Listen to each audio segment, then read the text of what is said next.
Baik, kali ini kita akan melanjutkan ya pembahasan kita ya untuk membuat sebuah daftar isi, masih memanfaatkan tools daripada tabulasi ya. Nantinya kita juga akan membuat pengaturan tab stop position untuk membuat format daftar isi seperti yang ada di layar Anda. Langsung saja. Nah, di sini kita akan buat daftar isi. Jadi yang pertama sekali saya ketikkan daftar isi, saya tekan Ctrl A, saya tekan Ctrl D, lalu saya tekan Ctrl E. Oke. Selanjutnya ya, saya enter, lalu saya tekan Ctrl J untuk membuat perataan teksnya ya, rata kiri kanan. Nah, kemudian saya ketikkan di sana kata pengantar. Oke. Kemudian saya buat daftar isi. Kemudian saya buat bab 1. Ya, sampai di sini dulu. Oke. Nah, di kata pengantar ya, kalau kita lihat di slide PowerPoint yang tadi sudah saya tampilkan ya, ada tanda titik-titik, ada karakter titik-titik ya ataupun garis putus-putus ya. Nah, saya mau membuat ada tanda titik-titik ya sampai nanti di sini di ruler line horizontal yang ke-14 ini. Nah, bagaimana cara mengaturnya? Ya, ingat kita masih tetap menggunakan fungsi tools daripada tabulasi. Yang pertama sekali adalah kita aktifkan kursor kita di akhir kata pengantar ya. Kemudian saya akan double klik di angka 14 seperti ini ya. Tab stop positionnya sudah ada di 14. Lalu saya pilih yang right ya. Jadi perataannya, perataan teks ataupun karakternya nanti itu right ya. Kemudian saya set, klik set, lalu saya klik OK. Sudah ada dia ya, sudah ada di sini. Tetapi ketika saya tekan tab di keyboard seperti ini, tidak ada garis putus-putus yang tampil ataupun yang muncul di sini. Saya mau ketika nanti saya klik ya tab pada keyboard, ada garis putus-putus ataupun tanda titik-titik di sini. Bagaimana caranya? Caranya adalah kita double klik di right tab ini. Kemudian alignment-nya sudah benar, right, dan di leader-nya tadi kita klik 2. Nah, jadi kira-kira nanti kita mau muncul garis titik-titik ya seperti ini. Kita kemudian klik set, lalu kita klik OK. Nah, sampai di sini dia masih sama seperti yang tadi. Bagaimana cara untuk menampilkannya? Ya, kita tekan tab pada keyboard kita. Nah, seperti ini. Ya, berhasil, lalu kita berikan keterangan I. Oke, sekarang kita aktifkan di daftar isi, coba kita klikkan tab pada keyboard. Nah, belum ya, belum. Ya, kenapa? Karena memang kita belum melakukan pengaturan di sini. Ya, kita belum melakukan pengaturan. Maka caranya bagaimana? Caranya adalah kita double klik lagi, ya, di 14, klik di sini, lalu kita klik right, kita atur lagi, kita klik set, dan kita klik OK. Lalu aktif, kita tab. Lalu kita buat di sini keterangannya I2. Nah, kalau kita aktifkan kursor kita di sini, kita klik tab pada keyboard juga belum. Artinya kita harus atur ulang lagi.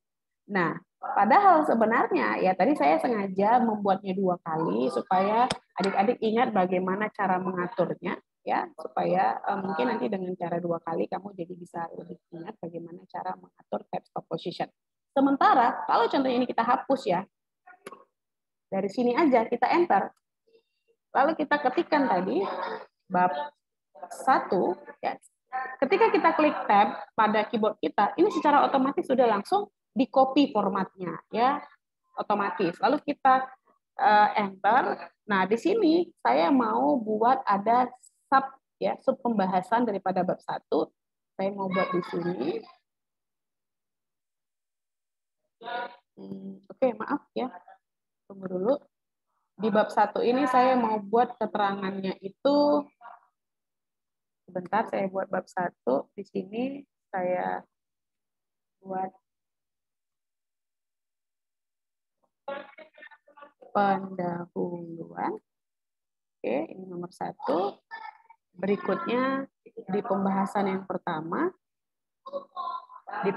yang pertama, saya buat di sini pengaturan lembar kerja.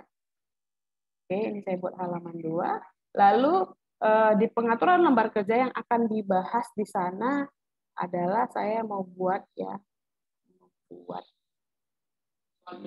huruf di sini ya sebagai sub pembahasannya. Ini saya atur. Ini ya. Saya buat pembahasan itu tentang ini page setup. Ya, di sini 3. Lalu B-nya itu membahas tentang paragraf ya, margin. Oke, ini halaman 5 contohnya ya. Kemudian ya saya mau buat ya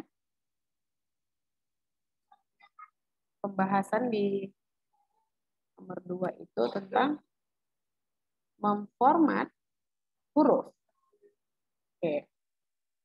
Ini bahasan di halaman 6 ya. Kemudian untuk isinya ya bahasannya ini supaya dia sama. Ini saya geser seperti ini. Oke. Nah, di sub pembahasannya itu memilih bentuk huruf, lalu mengatur ukuran huruf. Oke, seperti ini.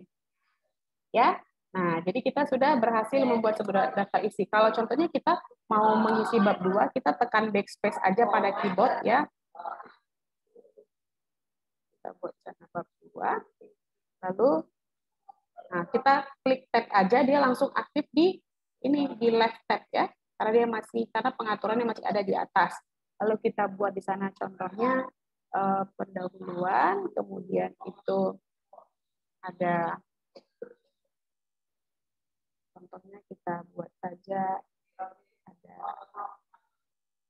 landasan teoritis ya. Kita buat di sana 12. Nah, untuk aktif di perataan teksnya seperti di nomor 1 ini, kita klik tab saja ya. Lalu kita klikkan di sana 3. Secara otomatis penomoran juga sudah aktif ya. Lalu kita tinggal tambahkan kita mau membuat pembahasan apa di daftar isi ya. Contohnya tadi pengaturan lembar kerja sudah ada, memformat huruf ya. Kemudian yang ketiga mungkin kita buat adalah pembahasan tentang tabulasi. Oke, kita buat di halaman 14 ya. Begitu seterusnya. Oke, baik. Jadi di sini kita sudah berhasil membuat sebuah daftar isi dengan menggunakan tabulasi ya, dengan mengatur tab stop position-nya ya, kemudian dengan memanfaatkan leader pada message box tab stop position. Ini namanya leader ya. Oke, baik. Terima kasih. Sampai di situ pembelajaran kita hari ini. Semoga dapat dipahami dan bermanfaat.